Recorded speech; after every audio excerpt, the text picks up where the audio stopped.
Hello everybody, today we'll talk about how to fix or how to solve your issues that you have on Messenger. To know how to fix or solve your issues, black online, black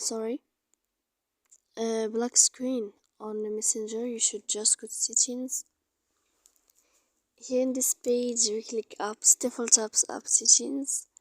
After that, you will enter to Messenger and you will click. Here in this page, you will click on apps and you will click OK for stop. Here we go to click storage.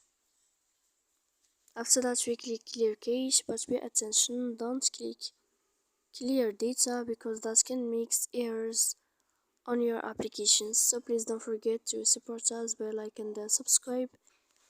See you next time in another video and thank you for watching.